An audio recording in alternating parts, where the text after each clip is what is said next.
श्री सद्गुरु महाराज की जय।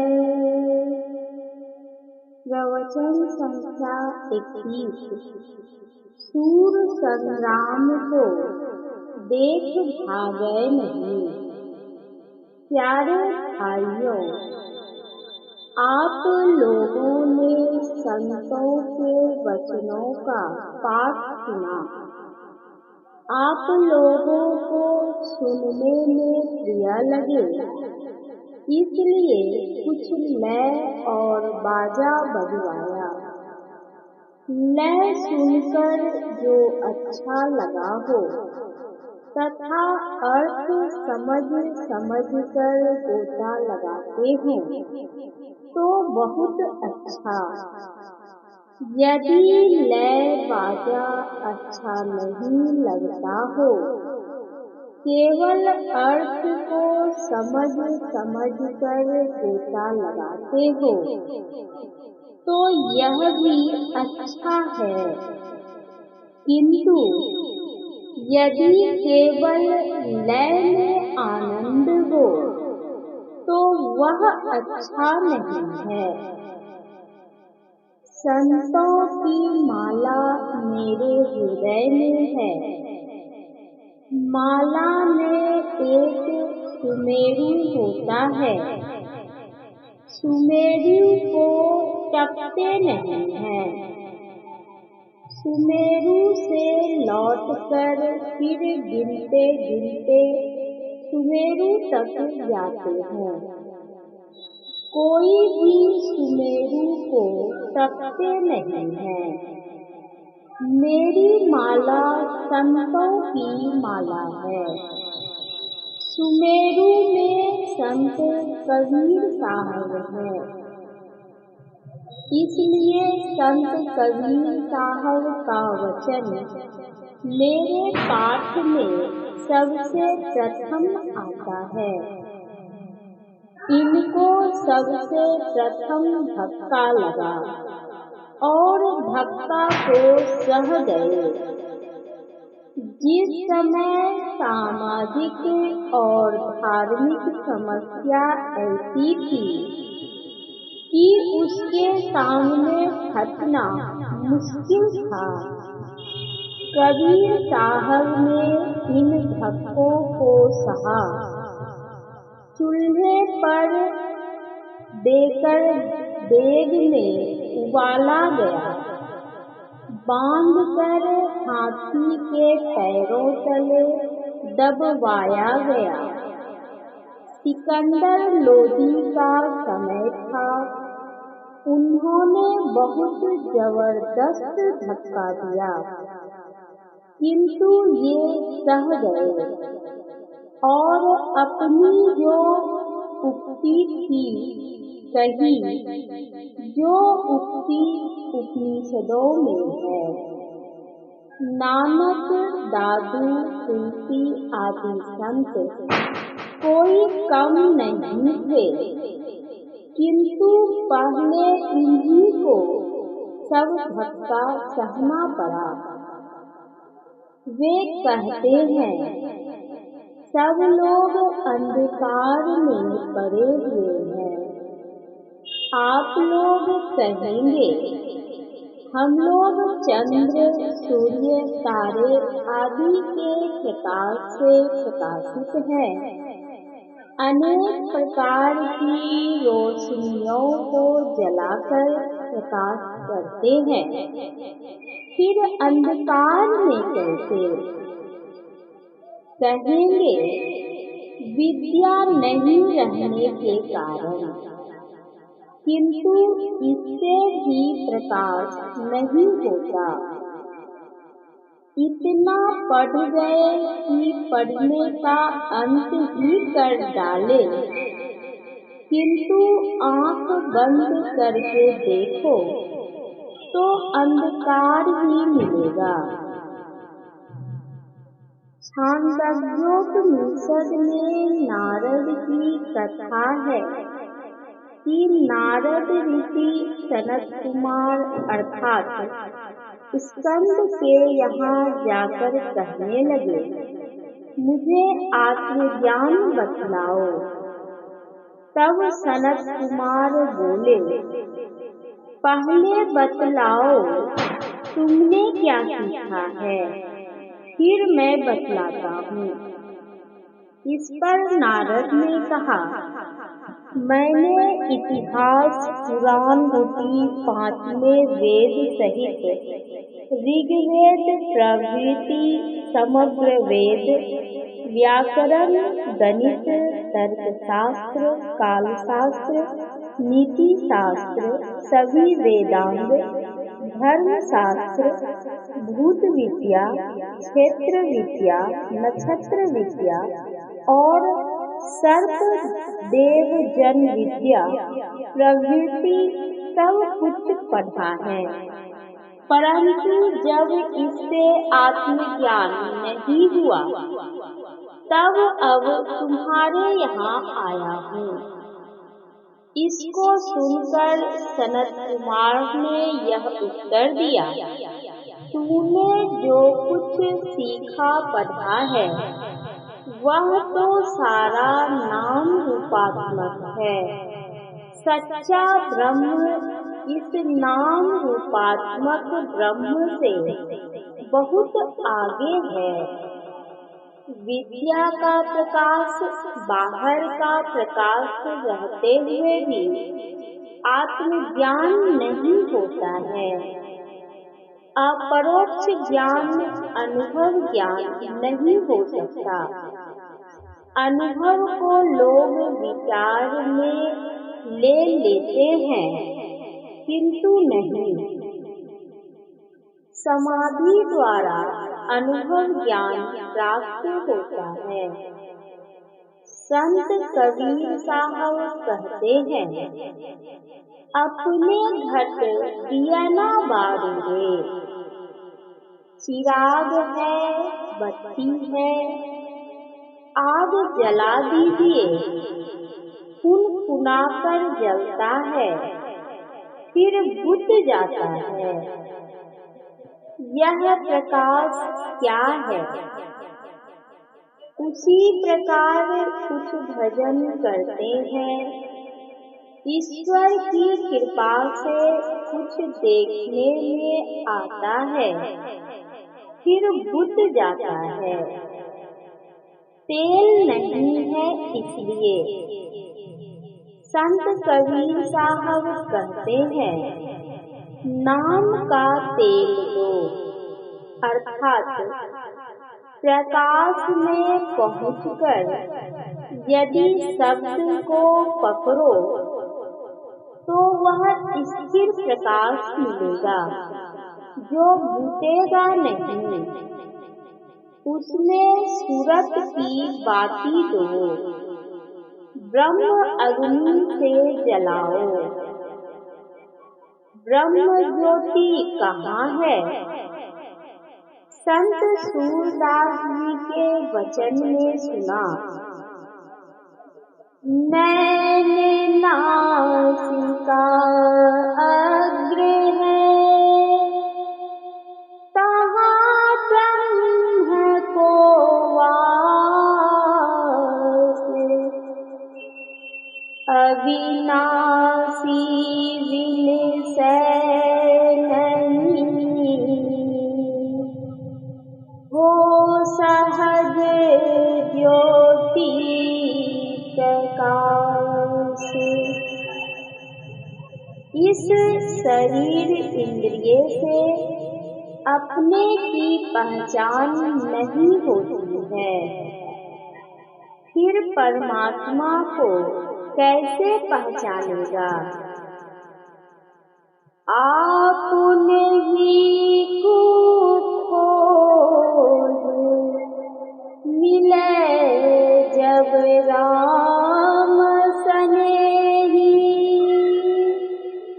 सहजो वाली। देह के अतिरिक्त मैं कुछ और हूँ, देह नहीं हूँ। देह में हूँ किंतु देह में अंधकार है, जैसे घर में कुछ वस्तु है किंतु घर में अंधकार है, फिर क्या देख सकेंगे? इसी प्रकार देह के अंदर अंधकार है, क्या देखेंगे? इसलिए संत कबीर साहब अपने में प्रकाश करने के लिए कहते हैं, नाम का तेल और सूरत की बत्ती के लिए कहते हैं। सूरत चेतन को कहते हैं। प्रोफेसर विश्वानंद जी का प्रश्न, चेतन आत्मा और चेतन भार में क्या अंतर है? परमाराध्य महर्षि नेगी परमहंसी महाराज का उत्तर, जैसे सूर्य और सूर्य की किरण, नाम में सूरत लगाकर रखिए, चिराग जलती रहेगी। लोग कहेंगे, चिराग चांद सूर्य देखते ही हैं, इससे क्या होता है, क्या होगा? जिस समय सूरत सिमटती है, स्थूल विषय में फैलाव नहीं रहता। इंद्रियों में फैलाव तब होता है जब चेतन भार इंद्रियों में रहती है। इंद्रियों में रहने पर ही पाप पुण्य कर्म करते हैं और स्वर्ग नरक भोगते हैं। इनसे निवृत्ति तभी होगी जब कोई इंद्रियों से अपनी चेतन धारा को सिमट ले। इसलिए संत कबीर साहब कहते हैं, अपने अंदर प्रकाश करो और जगमग ज्योति को निहारो। देखने से उसमें तल्लीनता आ जाएगी, पापों से छूट जाएंगे। बंगला पद्य में कल सुना, देखे आँखी कोनो मते कीनी ना। फिर संत कबीर साहब ने कहा, अपने काम को संभालो, अपना काम बनाना यही है। हम सबसे ऊंचे रहे, लोग नीचे रहे, अपना काम बनाना नहीं है। एक मुखिया दूसरे मुखिया को दबाना चाहते हैं, एक राष्ट्र दूसरे राष्ट्र को दबाना चाहते हैं। यह अपना काम बनाना नहीं है। सबसे मिलकर रहो, तभी आनंद से रहोगे। भजन करो, मन इंद्रियों से युद्ध करो। सूर संग्राम को देख भागे नहीं, देख भागे सोई सूर नाही। काम वो क्रोध मद लोभ से जूझना, मरा घमसान तह खेत माही।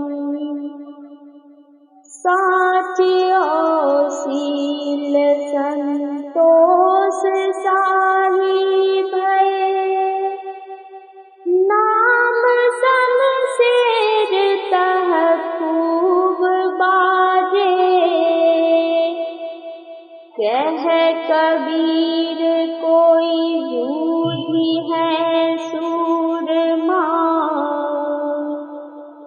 कायरा पीट दे तुरत भाजे। सच्चाई शीलता संतोष ध्वजा है, जो सूरमा है वह लड़ाई में लड़ेगा। कायर भागेगा उसका काम नहीं बनेगा। उन्होंने दिलासा दिया, करता की गति अगम है, चल गुरु की उन्मान, धीरे धीरे पाँव दे पहुँचोगे परमान। काम बहुत बड़ा है, मन इंद्रियों को समेटना, अधोगति से ऊर्ध्वगति करना कठिन है, किंतु कठिन कहकर छोड़ने से काम चलने का नहीं। MA तक पढ़ना बड़ा मुश्किल है। बच्चे से गुरु जी की मार कौन खाए, फटकार को कौन सहे, कॉलेज में कौन सरे, यह सोचकर नहीं पढ़ने से कोई विद्वान नहीं हो सकता। उसको पद प्रतिष्ठा नहीं मिल सकती। जो पढ़ते हैं गुरु जी की मार खाते हैं, फटकार सहते हैं, कॉलेज जाते हैं, वे विद्वान होते हैं, उनको पद प्रतिष्ठा मिलती है। उसी प्रकार यदि तुम पढ़ो, अध्यात्म ज्ञान सीखो, तो उतने ही बड़े होगे जितने बड़े संत कबीर थे। भगवान कृष्ण ने कहा, भक्त तो मुझसे भी बड़े हैं, इतने ऊंचे दर्जे में हैं कि जिनका दर्शन मैं नहीं कर पाता। ऊंचा पद पर आसीन होना कोई साधारण काम नहीं, किंतु थोड़ा थोड़ा करते करते सरल हो जाएगा। भगवान बुद्ध का वचन, पानी की बूंदों से घड़ा को भरते भरते वह भर जाता है, उसी प्रकार थोड़ा थोड़ा ध्यान करते करते पूर्णता को प्राप्त करोगे। यही अपना काम है। अपना काम बनाना क्या है, इस पर कहा, संसार में जो कोई प्रतिष्ठावान होकर है वही अच्छा है। प्रतिष्ठाहीन किस काम का। संसार में प्रतिष्ठा का मोल जितना है, धन का उतना नहीं। झूठे को, विषयी को प्रतिष्ठा नहीं मिलती। जो झूठे नहीं, विषयी नहीं, उनको प्रतिष्ठा मिलती है। छपरा के पास एक संत थे। वे बोले थे, दिन में रात होगी, इतने आदमी मरेंगे कि आदमी को आदमी नहीं फेंकेंगे। पहली बात सूर्य ग्रहण हुआ। पूरा सूर्य डूब जाने पर अंधकार हो गया। जैसे संध्या के समय चिड़िया बोलती है, चिड़िया बोलने लगी। दूसरी बात प्लेग की बीमारी हुई, जिसमें इतने लोग मरे कि लोग नहीं देख सकते। नगर पालिका वाले गाड़ी पर भर भर कर उन लाशों को फेंकते थे। तीसरी बात, यह देश स्वतंत्र हो जाने के कारण आजकल संत का राज्य हो गया और संत राज्य होगा। उनकी तीनों बातें मिल गईं। पहली बात हुई सूर्य ग्रहण होना, अंधकार होना, चिड़िया बोलना। दूसरी बात प्लेग की इतनी बीमारी हो गई कि लोगों को फेंकना पड़ा। आजकल संत राज्य हो गया। डाकघर के टिकटों पर संतों का छाप चल रहा है। दादू जाने ना कोई संतन की गति होई। दादू जाने ना कोई संतन की गति होई। अविगत अंत अंत अंतर पट अगम अगाध अगोई। अविगत अंत अंत अंतर पट अगम अगाध अगोई। सुन्नी सुन्न सुन्न के पारा अगुन सगुन नहीं दोई। सुन्नी सुन्न सुन्न के पारा अगुन सगुन नहीं दोई। अंडन पिंड खंड ब्रह्मांडा सुरत सिंध समोई। अंडन पिंड खंड ब्रह्मांडा सुरत सिंध समोई। निराकार आकारन ज्योति पूरन ब्रह्म न होई। निराकार आकारन ज्योति पूरन ब्रह्म न होई। इनके पार सार सोई पई है, मन तन गति पति खोई। इनके पार सार सोई पई है, मन तन गति पति खोई। दादू दीन लीन चरणन चित मैं उनकी शरणोई।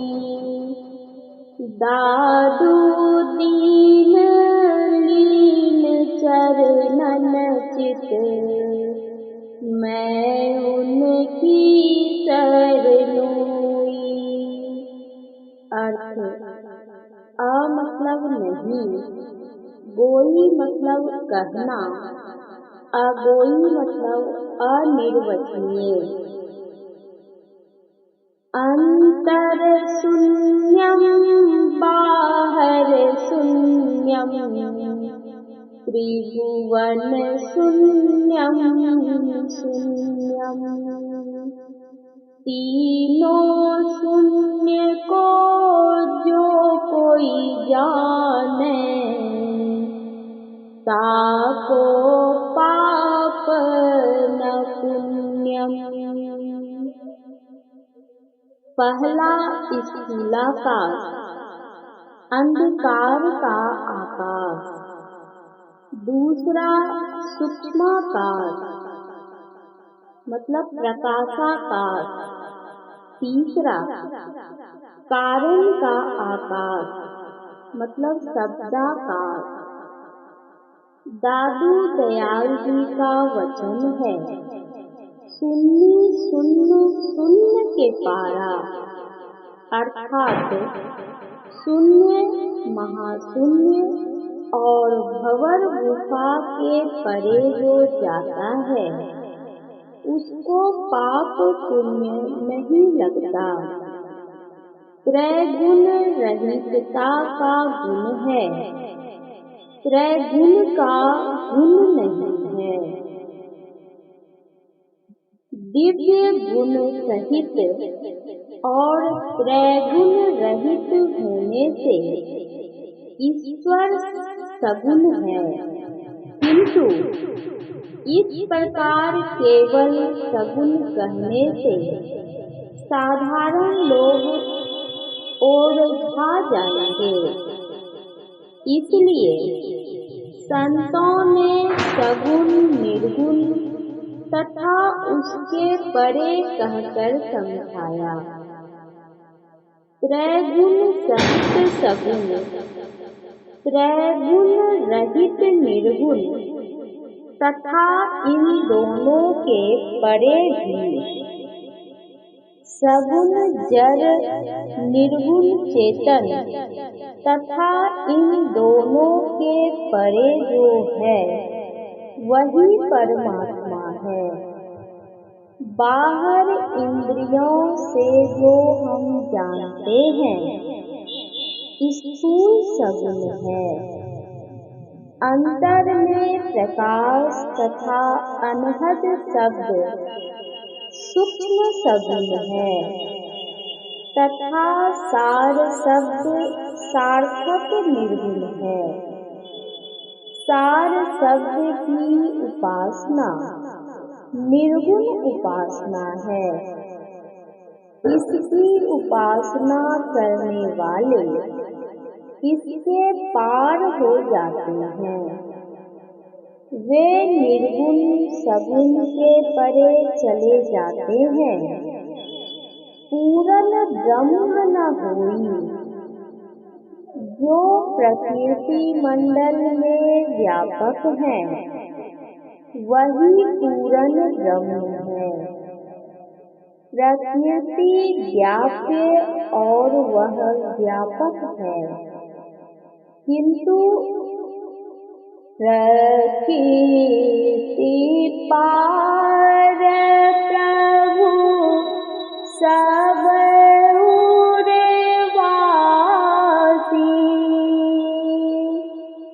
ब्रह्म निरीह विरज अविनाशी। जो प्रकृति के पार में है उसे पूर्ण ब्रह्म नहीं कह सकते। किनके पार? यानी पिंड ब्रह्मांड के परे, सगुण अगुण के परे और शून्य शून्य शून्य के परे जो है वही परब्रह्म परमात्मा है। यह प्रवचन सहरसा जिला विशेषाधिवेशन ग्राम खापुर अब जिला मधेपुरा में दिनांक 9 नवंबर 1952 ईस्वी को प्रातःकालीन सत्संग में हुआ था। श्री सद्गुरु महाराज